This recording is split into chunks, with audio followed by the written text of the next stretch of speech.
Welcome to Party of One, which might be one of Pinkie's best episodes, not necessarily because of how she behaves in it or because she does anything impressive, but because it's just one of the deepest explorations of Pinkie's character, at least from the perspective that I'm going to be providing. I probably don't need to, but I'm going to give a content warning anyway, towards the end of the episode, just because of where this is going. If you know, you know, obviously. Bad friend point, I'm tempted to give it to everyone except for Pinkie for their lack of awareness to the whole problematic part of it. Could be for Pinkie for jumping to conclusions, but I feel like she goes through enough in this episode. I think I am just going to not give it to anyone though, because both sides were trying to do what was best, they just both failed. There was just a lack of communication on both sides. So I guess I could give everyone a bad friend point. It's effectively the same thing as not giving anyone one. No, we're just not going to give anyone one. If you disagree, that's fine. I'm just how I'm feeling right now. We jump right into the episode with Pinkie arriving at all of the main six's homes, singing an invitation to Gummy's birthday. In case we forgot, Gummy is the alligator. I still can't get over ponies wearing shoes of like any variety. It feels weird. But Gummy is rocking his suit. This is one of the things I was talking about when it comes to the dubious ownership of the balloon. I don't doubt that Pinkie would rent it for this event, but we see Pinkie using it a lot, especially in the early seasons, which leads me to believe that it belongs to her. But in a future season, we'll see completely otherwise. Like, it's not even ambiguous like it is here. But I'd say that future episode is probably an outlier, even if it is more explicit. Pinkie did something that I actually tend to do, which is you do something you think would be really funny, only to find that the effort involved was far greater than you imagined, and you just say you'll do it the simple way next time. Which in Pinkie's case is, she did all these singing telegrams because she thought it'd be funny and fun and entertaining, but now that she's exhausted, she's like, you know what, I'll just hand out invites next time. Also, this costume isn't real cake, which you might think is obvious, but Pinkie would not shy away from doing that, as she tends to commit to whatever she's doing, regardless of how inconvenient it would be for her. If you remember in episode, I think it was 20, I talked about the main six's best friends, Rarity and Fluttershy are chatting, which would fit with what I said back then, and while I personally thought that Rainbow and Pinkie would be closer, that would have left Applejack and Twilight together, which feels weird. So I think the show's pairings here might just be better. Rainbow and Applejack have their rivalry, which is going to get more and more friendly and less obnoxious, and Pinkie and Twilight actually does make more sense to Twilight and Applejack, because we've at least seen that Twilight has more interest in Pinkie's existence, even if only because she's curious about her. But Twilight and Pinkie does feel weird in this group as quote-unquote best friend candidates. Pinkie isolates herself due to wanting to help and please and party with everyone. She doesn't tend to form closer personal connections, while Twilight is more focused on her studies and what I'm going to call her professional life, quote-unquote, even if that's not the right thing to say. If we had to pick, Twilight's best friend would probably be either Spike or Starlight and not any of the main six, while Pinkie would probably be Maud, I guess? Also, yeah, you can have more than one best friend, but that's not how I'm thinking it. I'm trying to think of who would be like the closest friend the main six has. Also, yes, I know there's at least one better option than Rarity for Fluttershy, but that character hasn't been introduced yet, and they also have a different relationship. Applejack and Rarity are bobbing for apples when Pinkie mentions that there's more surprises in there. The duo seem excited, but I feel like that'd be concerning, not exciting. We also see from this shot that the water isn't exactly see-through, as we're above the water looking down at the reflection. I originally thought that the camera was under the water looking up, but it's kind of ambiguous. I think it would make more sense for it to be us seeing what they're seeing, because if we were under the water, that means then they would be able to see through the water, and it's not reflective, then that would just spoil the surprise because they could see what it is. Am I overcomplicating this? Applejack finds a fake apple attached to a spring, and Rainbow finds a gummy attached to her face.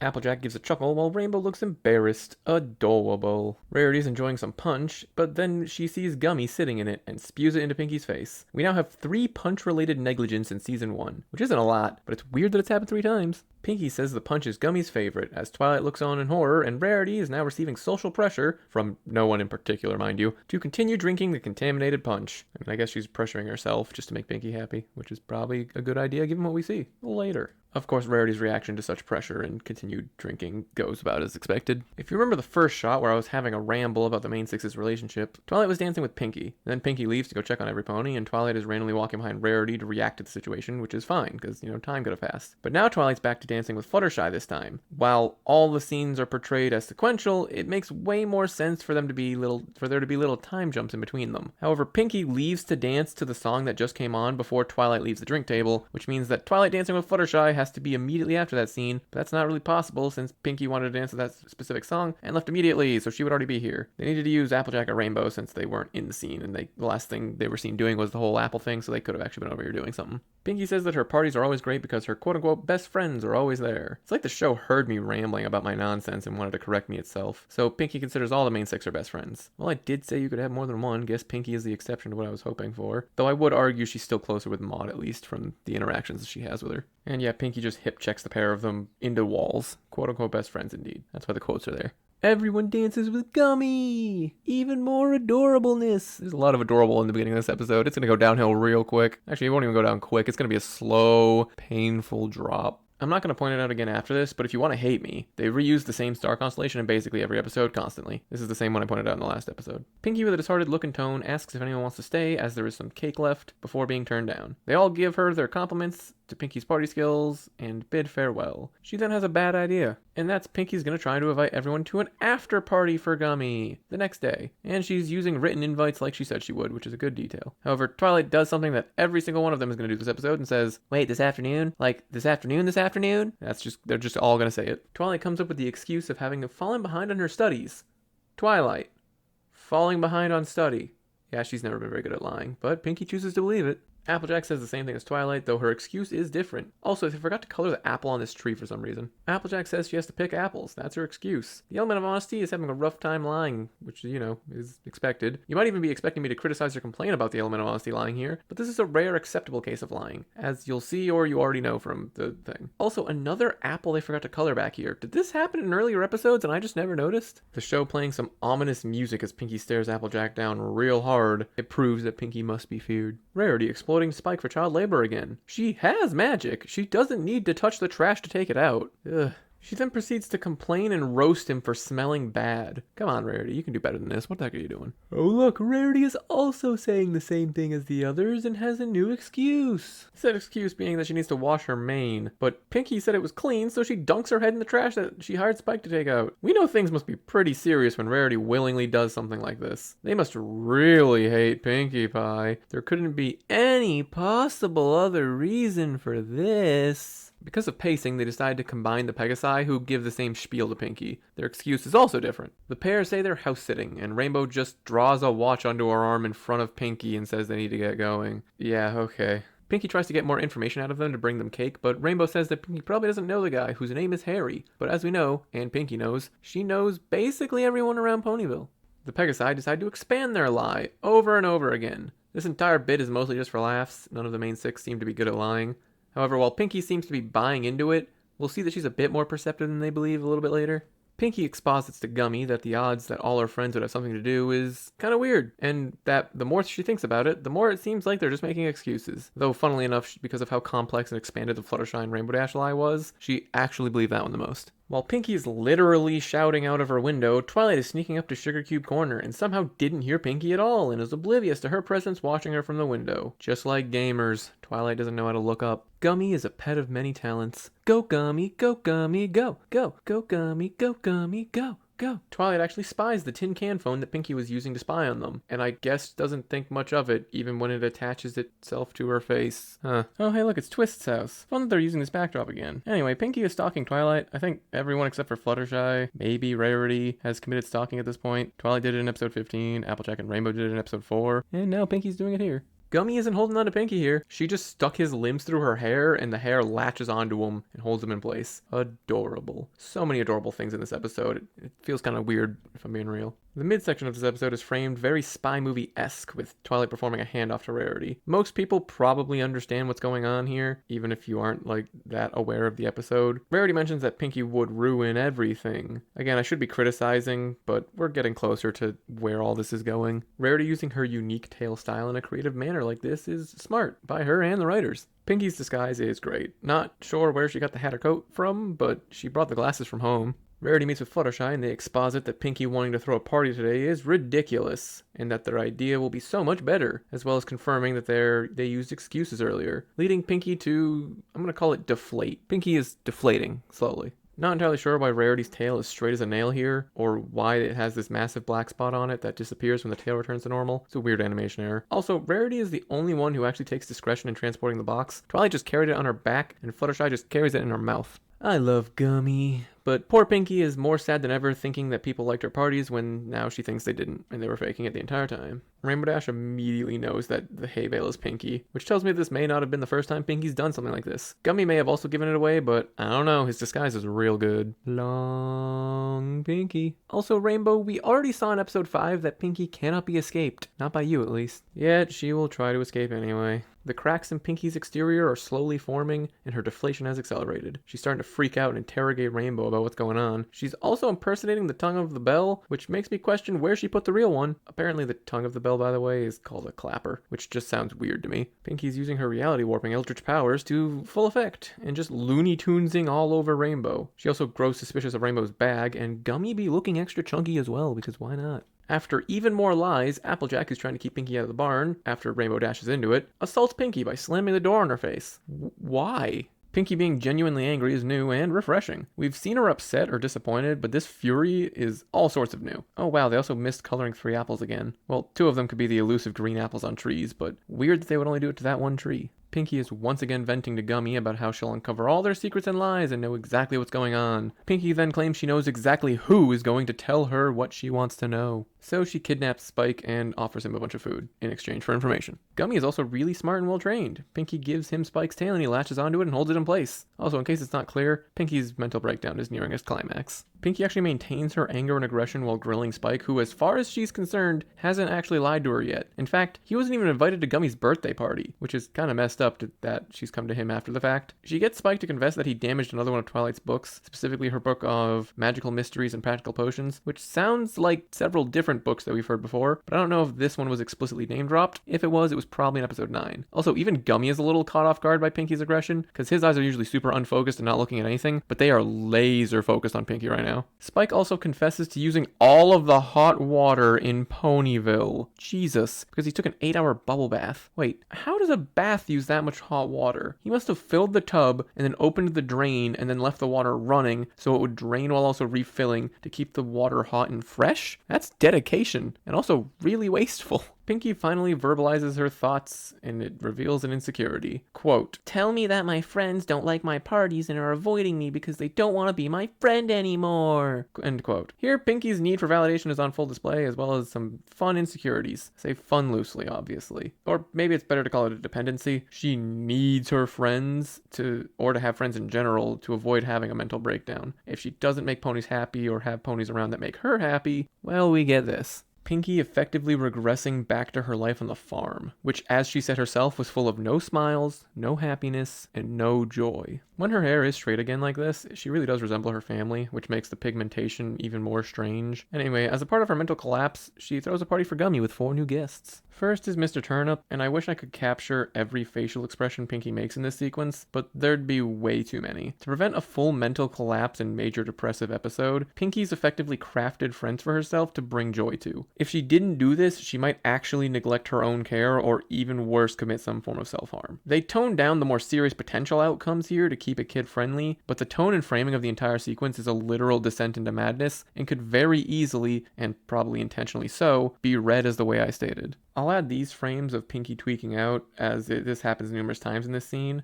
There are just as important expressions to be seen outside of these sequences, but as I said, there's way too many to, cut up into a reasonable manner. Her next guest, Rocky, here, is being used to give herself compliments, as Pinky appears to be unable to see her own self-worth, and needs to receive the external validation from others to remind her that her life and chosen path in life are both meaningful and important. Sir Lince-a-Lot is our third guest, and another tweak. Acting as sort of a ticking clock for her mental state. Also, you'll notice that on all of these tweak shots, the background changes to show that she's currently in like her fantasy realm. She's, suffering from a delusion. And the final guest is Madame Flower. If we look at all of her guests, all of the friends she created here, one stands out to me, that being Rocky. He serves as her link back to her home life on the rock farm, and he's the first one to start talking smack about the other main 6. Pinky's mind associates rocks with a negative attitude and harshness, as well as a critical perspective on things. While Pinky loves her family, as the show shows time and time again later on, we can tell that her home life before the Sonic Rain Boom was harsh enough to leave permanent mental scars, which only serves to validate my claims in episode 23 when we saw said farm. When Pinky tries to defend the main 6 from Rocky's claims, she has another tweak. This one is longer, like she's not entirely sure if she believes herself anymore. And said freakout continues into a full-blown hallucination, with Rocky starting to talk and move on his own. Sir Lince-a-Lot joins in on the criticizing of the ponies, saying that after the way they treated Pinky, they're losers, which harks back to what I've been saying this entire season, and what Pinky's subconscious seems to agree with me on, is that the main 6 haven't been treating Pinky well. They constantly belittle or dismiss her, and treat her quirks as annoying and problematic, instead of a part of her that needs to be loved. Don't get me wrong, Pinky Pinkie has a lot of flaws, and I agree she tends to go overboard with the whole breaking and entering and jumping out of nowhere to scare people, but having a portion of her identity constantly put down by others can have a huge toll on her. I've even hinted at my thoughts on Pinkie having a certain condition that makes all of this even more heartbreaking because she can't really see what they all see. She doesn't notice the effect of her actions that they have on others. Madame Flower then chimes in to call all of their actions not rude, but downright despicable. We're getting the full package of thoughts that Pinkie has towards her friends. Rocky thinks they're losers, Sir Lancelot agrees and calls them rude, and Madame Flower goes one step further to call them despicable. The last one to chime in is Mr. Turnip, and he has Pinkie thinking that she should never speak to them again, all from this incident alone, which not only displays the fragile mind state Pinkie generally exists in, but shows how potent the dependency on others really is. It feels a lot like a parasitic relationship. I was gonna say symbiotic because they get parties and stuff out of the relationship, the other people do, but they don't really want or need that all the time. But Pinkie does, so that makes it a bit more one-sided, which I did some searching and realized that a symbiotic relationship that's one-sided is called a commensalism, something like that. I don't know how to pronounce it properly, because a parasitic involves being harmful to the other party, whereas commensalism involves it being a neutral for the other party. So if they want parties, it's good. If they don't, it's not, but it's neutral. Instead of tweaking into her delusional state because she was already in it, she actually tweaks into the real world after saying she'll never speak to them again, or invite them to her parties again, which shows some reluctance to make such a harsh decision. She still does care about them deep down, even if we assume the worst and that she simply still needs them. It shows that she has awareness that she needs them, which is at least some level of first step to getting better, I guess. We even cut to an outsider's perspective, seeing Pinkie creepily maneuvering around the party guests, fully enveloped in her own delusion. This episode is really good, but it's also just sad. So Pinkie lives on top of Sugar Cube Corner and has no front door. Yet here's Rainbow at a non-existent front door entering Pinkie's home like it's a completely different building. Pinkie's even got some open hostility going on towards Rainbow. She's really hit rock bottom, which that hostility accompanied by the disturbing setting puts some actual fear or at least concern into Rainbow. Rainbow's concern only grows when Pinkie starts role-playing with the inanimate objects again. Rainbow once again uses an unkind derogatory word about Pinkie, calling her creepy. Yes, I'm aware that I also called things creepy, but I was calling the scenario itself creepy, and like the setting and framing of the scene is that. I'm not directly saying it about Pinkie to her face. Anyway, after the Zecora episode, it is kind of hard for me to be that upset about Pinkie being called creepy like this. This episode would have hit even harder if the Zecora episode just didn't exist, which sucks with how hard that episode had to butcher the main six to tell its story. It's even more annoying because it didn't even have to butcher them like that. Rainbow is kind of doing the same thing that Gilda was doing and trying to force someone to do as they say, which we know is for a good reason from Rainbow's perspective, whereas Gilda was just a manipulating, controlling piece of butt. But Rainbow Dash is doing this for a completely different, far more wholesome reason. But from Pinkie's perspective, she would honestly probably think this is the same, and that they're just sort of messing with her. And Pinkie even says that she doesn't have to do anything anyone else says, standing up for herself, which is very nice. I'm glad she's doing that. So Rainbow literally drags Pinkie all the way to Sweet Apple Acres. And I haven't pointed it out, but Gummy has been present for everything, showing how he's a good friend since he's always around for Pinkie. Gummy tends to present as absent-minded and aloof, but like all the animals in the show, he really is smarter than he appears. He's a really good friend for Pinkie.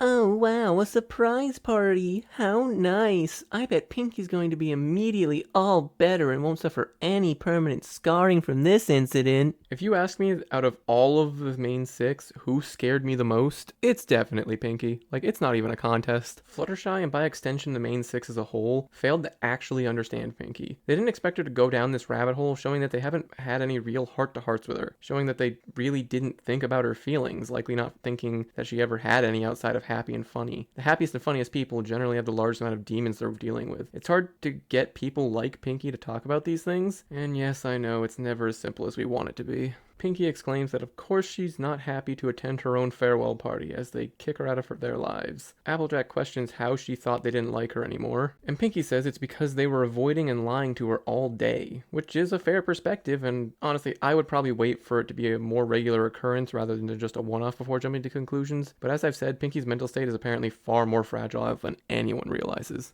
And Pinkie's back to normal, as the main six slowly demonstrate that it's Pinkie's birthday and she forgot, so she's all smiles again, doing a dramatic flip back to her original state. You might think I'm gonna call this sloppy or lazy writing, but it's actually kind of accurate. She's desperate for everything to return to normal to escape the dark place she was in. She'd gladly forgive them, especially when provided such a compelling reason. Her feelings and emotions before were all real, and while they were based on a misunderstanding, it's her feelings. They aren't lessened by uncovering the fact that they were built on a mistake. She still felt and thought all of those things for real, which means she still does somewhere deep down believe it. It demonstrates her need for validation and camaraderie even more so, as it's the only thing keeping these thoughts and feelings at bay. I know from personal experience, as well as plenty of other people I know in life, that a lot of people that go through these things just want everything to return back to normal, or at least what they perceive as normal. So, while maybe this could have been done better, I don't think it's actually bad. Twilight then writes the letter to Celestia while at the party, which is really funny. And the letter is thus, quote, "Always assume the best in your friends and never the worst. Rest assured that a good friend will always have your best interests at heart," end quote. The lesson is fine, but it only really applies to friends you already trust very implicitly. If you make a new friend that you've only known for a short while, some scrutiny is definitely worthwhile. Blind trust is dangerous. To the outro. And that was Party of One, what I personally think is one of the best Pinkie episodes in the entire series. This episode is always really uncomfortable to watch just because of how realistic it feels. And maybe that's just me, but Pinkie's breakdown just leaves a lot of bad tastes in your mouth. You can understand where she's coming from, and the hints are there throughout the series that there's a lot of stuff going on in her head. And if the episode had a bit more actual emotion, because most of the emotion from Pinkie is just, the episode treats it a bit lighter than it probably should. There's a lot more things that are played for laugh or creepy factor, and less things that are played for like a deep emotional impact. Like you don't see Rainbow Dash having some form of emotional epiphany like, oh no, Pinkie's in a really dark spot, I gotta help her out with this. No, she's just being regular Rainbow Dash and forcing her friend to go somewhere when they're in distress. It's not the best. I